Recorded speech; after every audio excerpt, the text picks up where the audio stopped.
Release multiple eyes.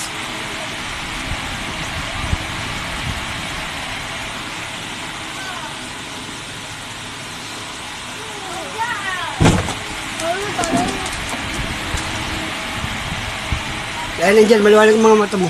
Mata mo nga yung pasyente. Anong nariyan? Kapre. Na naman?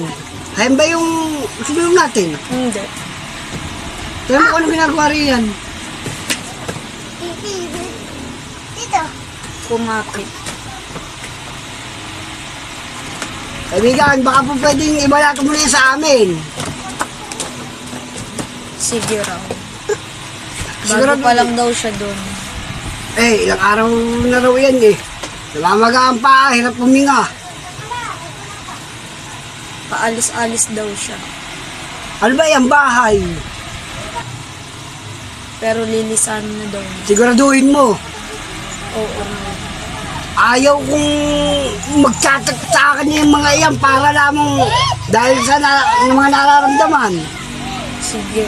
Nagtatrabaho, hindi makahinga, hindi raw yung makahinga eh. Magaan pa, hirap lumakad. Pasensya na. Huwag na kayong humingi sa akin ng pasensya kasi hindi ko lang paniniwala ng pasensya ninyo eh. Sige. Ako yaalis na. Huwag hindi ka na babalik. Oo. Pangako. Pangako. Pag kayo tumawag sa akin at ako sumilip at ikaw wala nakita ko, anong gagawin ko sa iyo? Kulong mo. Ano yung kulong? Papatayin na kita.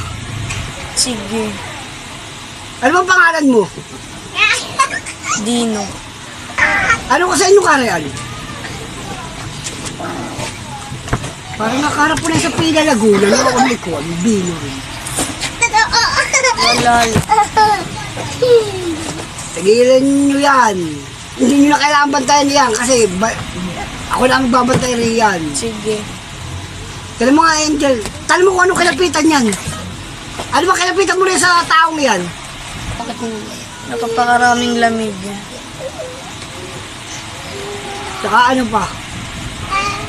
Tanong mo nga kung yung taong yan. May physical lang nararamdaman. Tanong mo nga, Angel, yung dugo niyan. Medyo malapot. Eh, yung puso.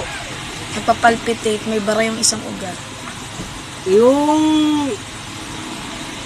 sikmura. May konting hangin. Tanong mo yung paa kung bakit minsan namamaga daw. Hindi maayos ang daloy ng dugo. Ayun lamang. Narin pa ba yung kuwan? Malis na. Wala ka nang nakakikita. Wala na. Hindi mo lang nagpaalaman eh. O sige, salamat! Madilim.